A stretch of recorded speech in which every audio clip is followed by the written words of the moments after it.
Good morning. How is everyone? Did you have a good weekend? Good morning. Morning. I'm just going to scroll back and see if I missed anything because I was having a think. Hi. Good morning, Kim. So most of the weekend, I just stitched and sat around and watched television. It was so nice. Seriously, it was so good. Veronica spent it painting the fence. It was freezing in Australia on the weekend. Kim says good morning. Okay. What we're going to do today is this big daddy leaf here. Did the weeding. Ugh. That's no fun. And I'm going to show you a couple different ways to do it. So you can go super plain and just do a straight satin stitch all the way on each side, all the way up. If you do that, I would use all 6 strands just because these are big, big leaves. Oh, thank you. They're like a little bit sparkly. Can you tell? The second way is to use a variegated thread. So I've got 2 different kinds of colors. This one's like a green and almost like a yellowy color. And then this one is a green to like almost a white. It still will show up on the white fabric, if you know what I mean. So there's 2 different kinds of greens. And the way that these work is that they change color by themselves as they're going. Yeah. So you have the really dark green there. And then on this end is like a lighter yellower green. So as you work these threads up, even up a straight line, or kind of to fill in each of the leaves, you'll find the color change. It will change by itself. The third way that you can fill them in is to take 3 strands of each color and mix them together to make 6 strands, and you'll get that change as you are going through. So the difference is that this one will have the 2 colors, the same colors throughout every leaf. And this one, some leaves will only be dark green and other leaves will only be the lighter green, like that.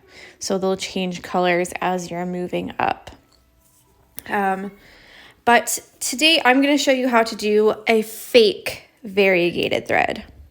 So I showed you the real one like this, and I've showed you how to get like some subtle changes by mixing 2 colors. I didn't show you, I just told you.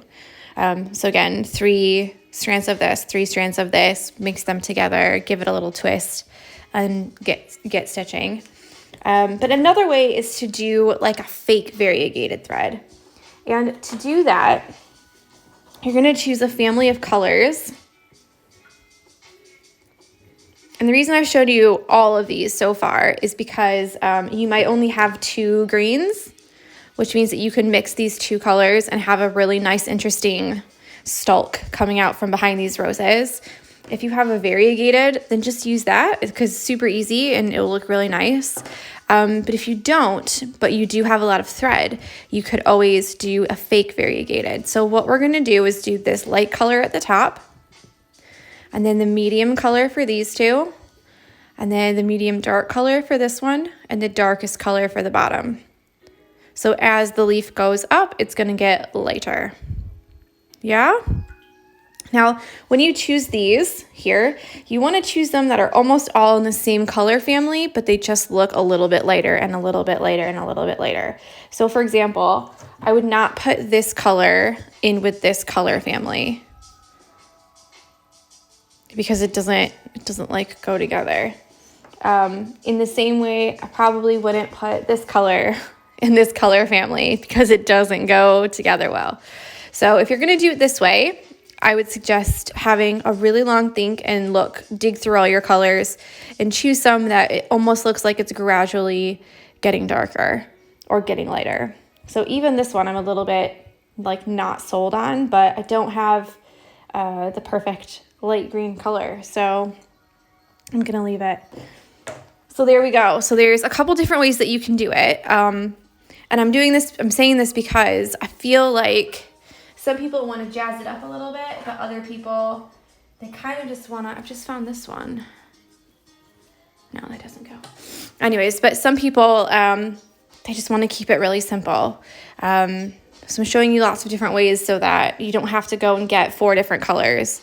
If you have 4 different colors, of course you could use it, but okay, I'm just going to get started because I feel like I'm talking too much.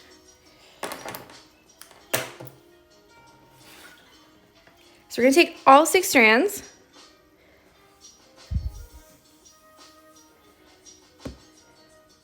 Do a little knot at the end. And of course, do your lines on there as well. So especially with a really, really big space. I'm just looking for my little one. My little 0.5er. There we go. Especially with such a really long space like this. Do those lines on there. Just in case you go a little bit astray, you know? Obviously you don't need to, but it does help. So let me zoom it in. I'm gonna start over here, get the knot out of the way so I don't have a lot of knots there.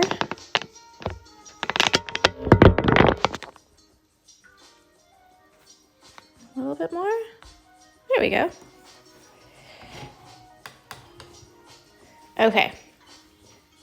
So I've got all 6 strands. I'm going to do just a really nice satin stitch here and fill up all of this space. Now with satin stitch, you can go always up on this side, always down on this side, or you can do what I'm doing, and that's to kind of alternate it. So I've gone up here, down here, and then I'll go up here and back down on this side. And I like to mix it up a little bit. I find that it minimizes the puckering. So when you always go up on one side and always go down on the other, then sometimes you can pull it a little bit too tight, and then you'll get that puckering. For this side here, I want to go down into these threads almost like through the same hole or even a little bit into them, just so that it looks like this leaf is in front of this one.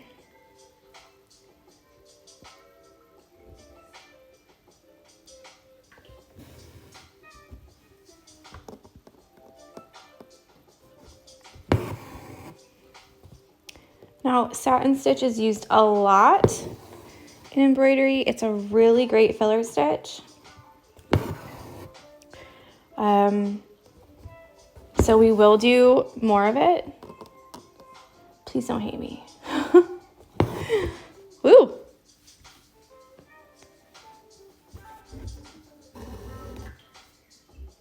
But it's just one of those things that some people either love it or they hate it.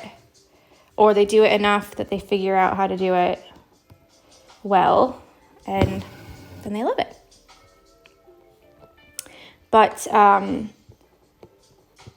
stitch is perfect for variegated threads or fake variegated threads, because as you're stitching, the color is going to be changing. So even in this little leaf, the color will have already changed if I were to use the variegated thread.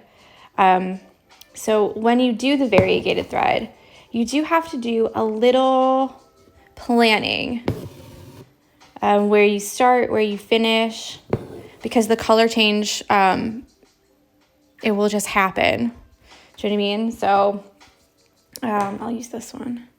So as you're going down, if you start in the middle, then the middle part of your leaf will be the lightest, and it might be dark by the time that you go to the outside. So you might have to plan a little bit, or try and do the small stitches on the outside and go straight over with your stitches, so that you get that subtle change in the threads, in the thread color.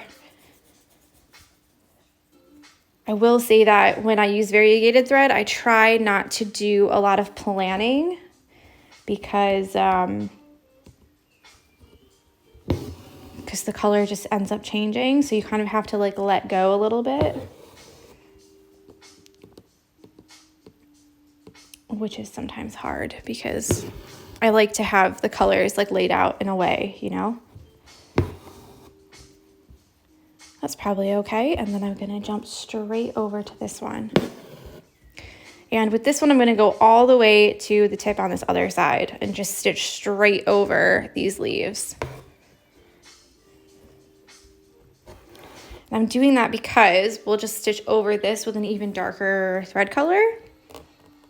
And then again, it will look like this leaf is behind this stalk here that's coming out.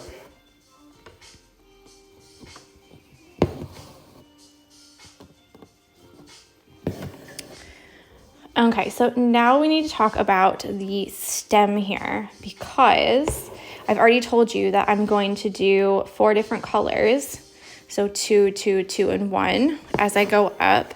So I'm sure some of you will think, what about the stem?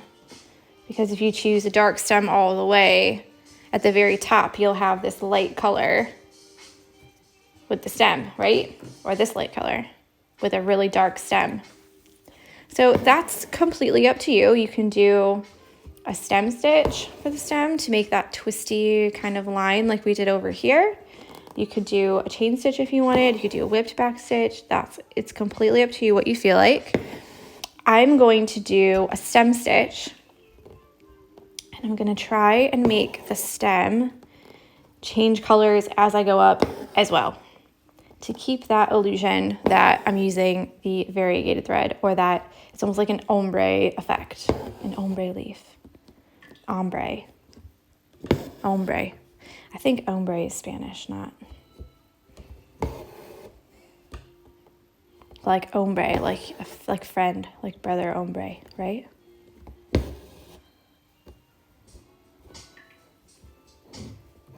Why is this like that?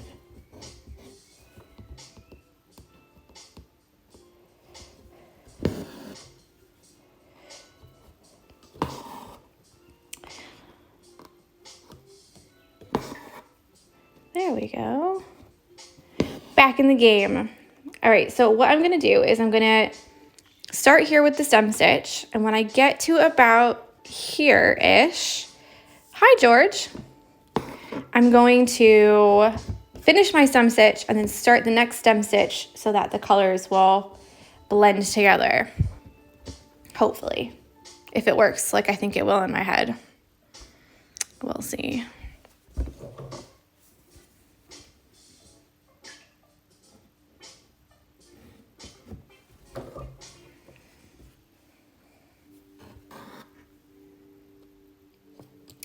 And apologies, because like I said before, the satin stitch is not like that interesting to watch. It's just filling it in, you know? I do like doing it. It's probably the stitch I use the most, other than stem stitch, because I do use stem stitch a lot. Okay, I'm going to start up here then. All right, I'm going to do the stem stitch, and just inch it along the way.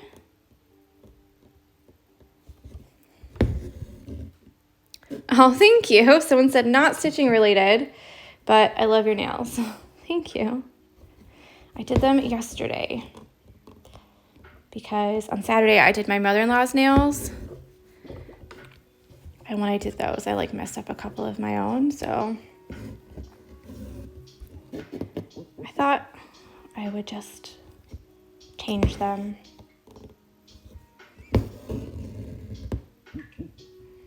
Okay, so here, I'm gonna end it. And I'm not gonna do that last half stitch that we do for stem stitch to finish it. I'm gonna end it there at the top. And Elizabeth says, I sort of feel like it's relaxing to watch. Oh, that's good. I think a lot of people feel like it's relaxing, but I always feel a little bit of pressure, like when I am stitching too, because it's like not, after you explain how to do it, it's a bit like, you just do it. There's like no more instructions. Do you know what I mean? And like, so we've already done the satin stitch before, even though the first time we did it, they were parallel lines like this. And the next time we did it, they were kind of angled in. So even though we've done it before, it still seems a bit like, sorry guys.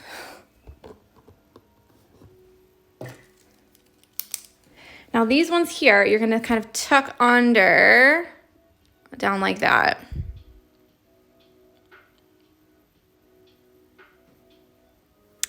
So Julie says, can I ask, when you did the leaves, why did you go in the same end as you just stitched, but as the leaf got small, you went in the opposite end? So I tend to just to stitch where it's convenient. Meaning sometimes I'll go from one end to the other end, like religiously every time. So like that kind of, this is the pattern of the stitch, so I will always kind of follow that pattern. But other times I find it easier to get the right shape, or like for these ones, I'm gonna tuck all of these ones up under there. So these ones here, I'll always start on this side and always end on this side, unless I get to the very end and I feel like it would be better for me to get the shape of it by doing it the other way. So I feel like there's no really, or I don't really have an answer to your question, because there's not really a reason.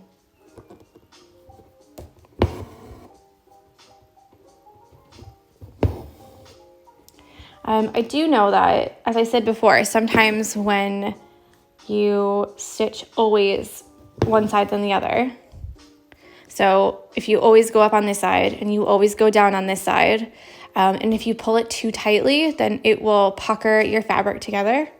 So you'll almost get like an indent, you know, where here the fabric is not tight.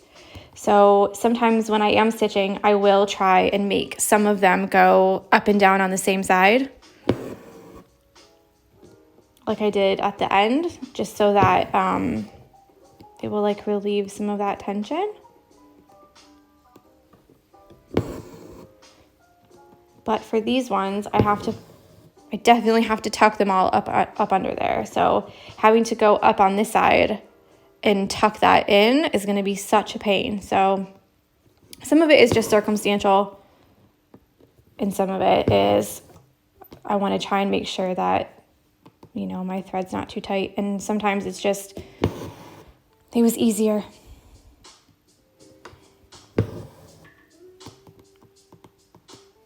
But I'm also one of those people that I feel like there's no right or wrong way. So if you find that you're trying really hard to follow the rules that you've heard of or seen it on other places, and it's not working for you, change the way you do it. Definitely change the way you do it. I don't know why I keep doing these lines, but they get helpful in the very end, so why don't I just do them all? Especially if you're going to do the variegated thread and you want the leaf to gradually go from one color to another, instead of having a light color in the middle and then darker on the edges, then you definitely, I would suggest, do the lines and then try your very best to make the shape of that leaf from bottom to top or top to bottom.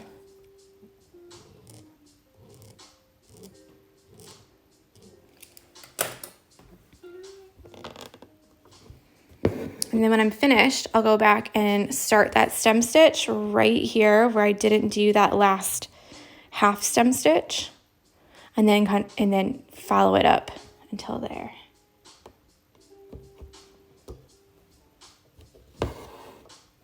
So you can see I've changed colors.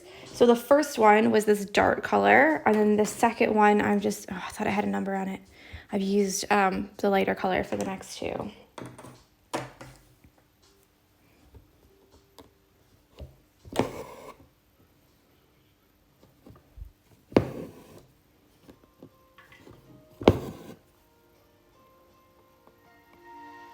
Oh, here we go, another commercial. What's it for this time? Oh, bras. Because she put her bra on, now she's playing with her kids and they're like having such a great time.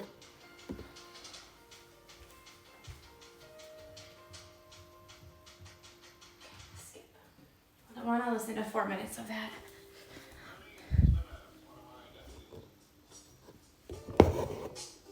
Do they not know that we're in lockdown? There's a pandemic. Yeah, so we ain't wearing bras, guys. Oh, Kim says, I must admit, I totally dig your playlist. So it's just one video, and I think it's called Garden Lo-Fi or In the Garden Lo-Fi or something like that. But you've also probably noticed I listen to the same video every day. So I'm sorry if that's getting a little bit boring, but I was switching it up, and then I found that like all of the other ones had commercials like every 5 minutes. And I just had to keep going back and back and back and changing and changing. And so this one normally has just one, like in the middle-ish.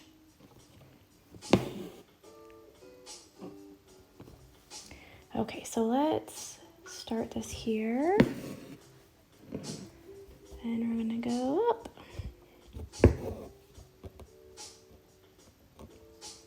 And obviously I've done a knot there, so it's on YouTube.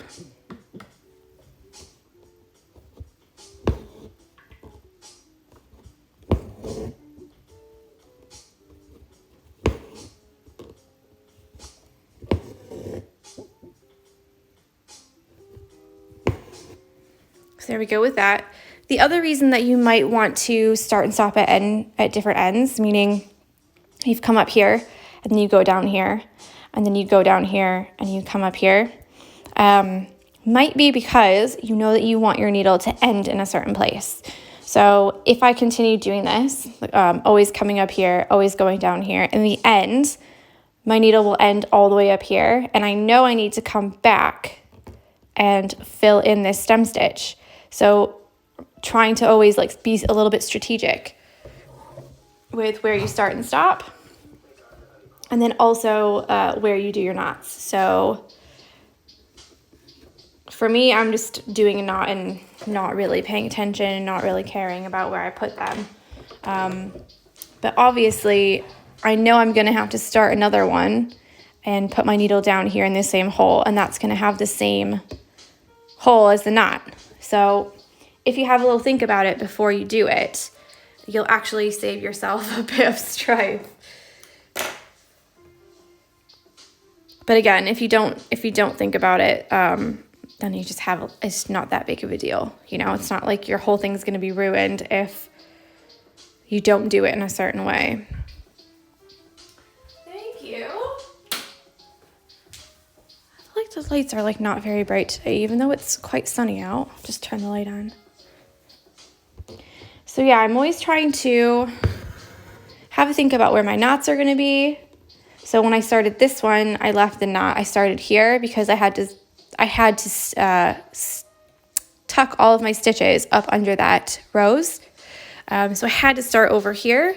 But this one, I'm going to start at the very tip because then my knot will be out of the way here when I go in to do the other leaf or my stem. And I think this is the same color-ish that I did with these. So, whoops. But yeah, if you've got any questions, leave them and then I can answer them. Let me know.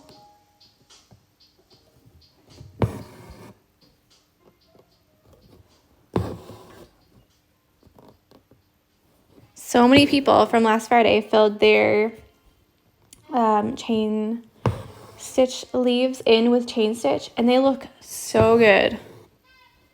Like, so good.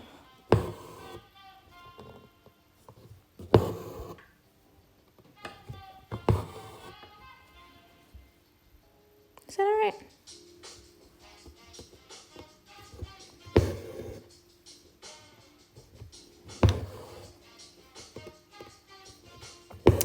I think it also matters if you're trying to thread save or not, because if you go down like I just did and then come back up on the same side, then you're saving a ton of thread. So if you're running out of a certain color, I would definitely think about doing it this way instead of the normal satin stitch way.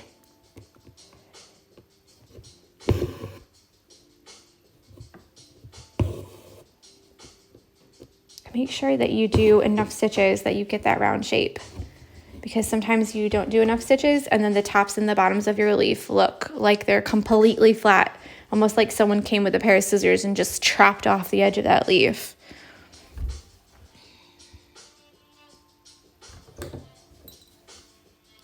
Got another knot because I'm using thread that's too long. So that's my fault. Yeah, you don't want thread that's too long, but you don't want it too short either. I'm gonna do one more. But you also don't want to do so many stitches to where they look like a triangle. You know, so like you've almost done too many so that these two ends are pointy, but also these two ends are pointy. Good morning. I'm Mary.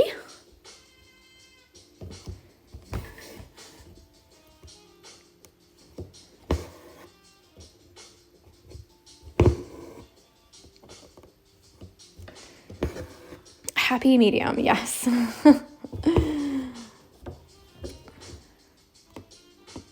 And the more that you work with your threads, the more that you'll find that they become untwisted. And that's just a normal part of working with the threads. But you might have to do what I've just done and pull them out a little bit in case one of the threads are getting a little bit unruly. Do do do do do do do do.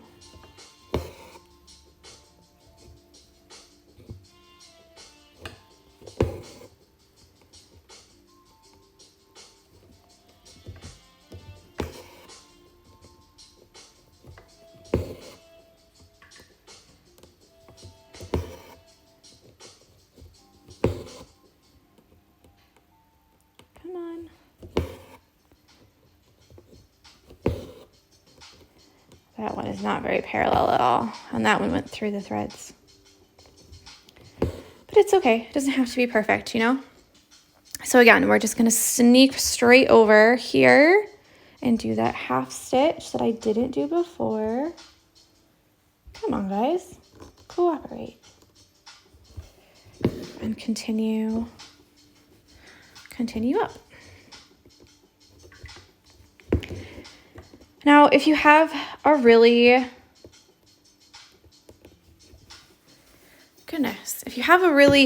sorry, bad outline, and I don't mean bad like you've done it horribly, I mean bad like it just didn't work out to be nice and smooth like that, don't worry, you can always outline it, even in the same color.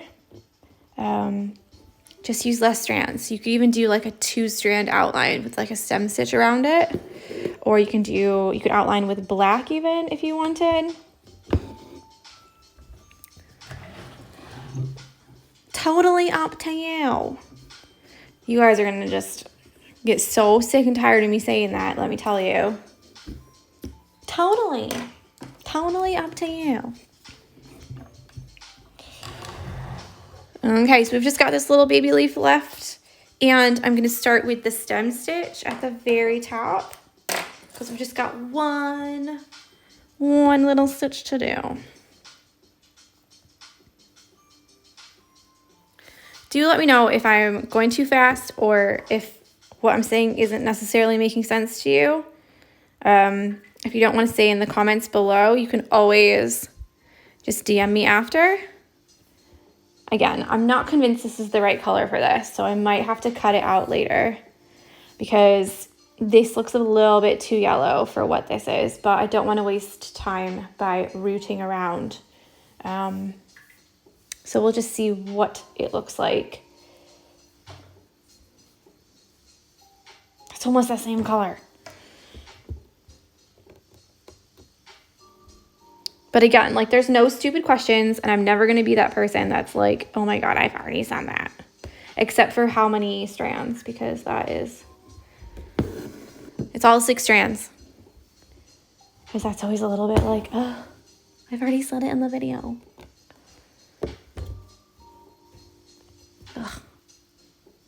Guys, somebody remind me to change this hoop, because this is going to be annoying.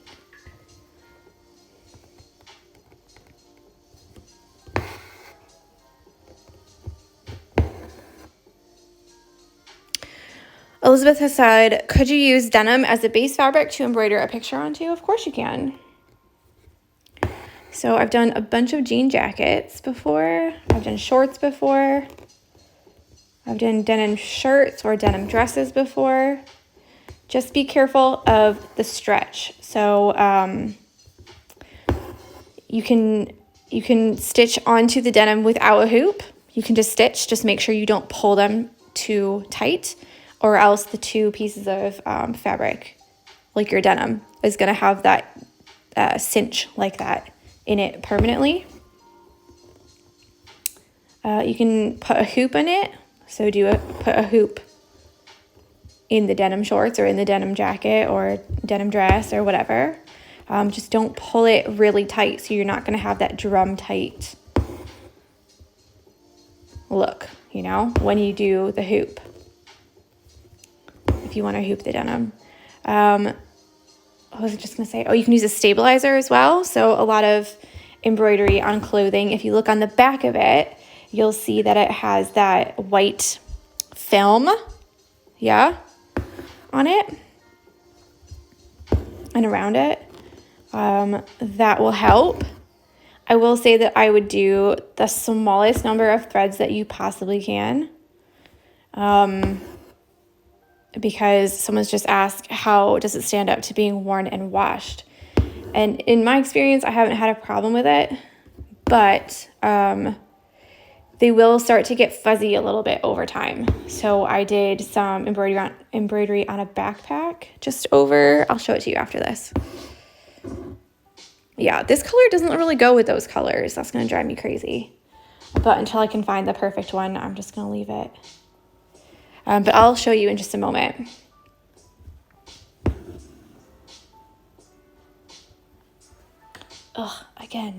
Again, with the holding it tight, you know?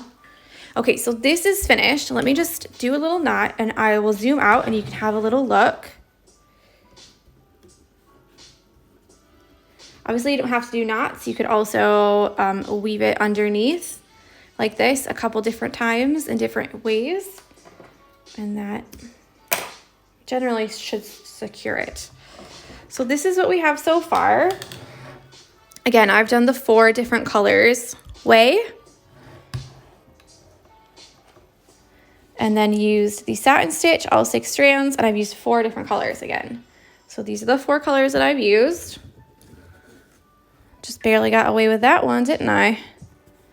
So I've used these 4. You could also use a variegated thread like I showed before, or you can take 2 of your favorite colors and mix them together. So if you wanted to have more dark in one area, you could do 4 strands of the dark, 2 strands of the light, or you could do 3 and 3 and have a nice even mesh of the colors. It just depends on what you feel like. So there's 3 different ways you can do it. Obviously, I couldn't show you all 3, but the variegated thread kind of speaks for itself. And we will be mixing threads later. So if you didn't do it today, then don't worry about it. So there's that. Let me show you the backpack so far, and then I'll let you go on with your day.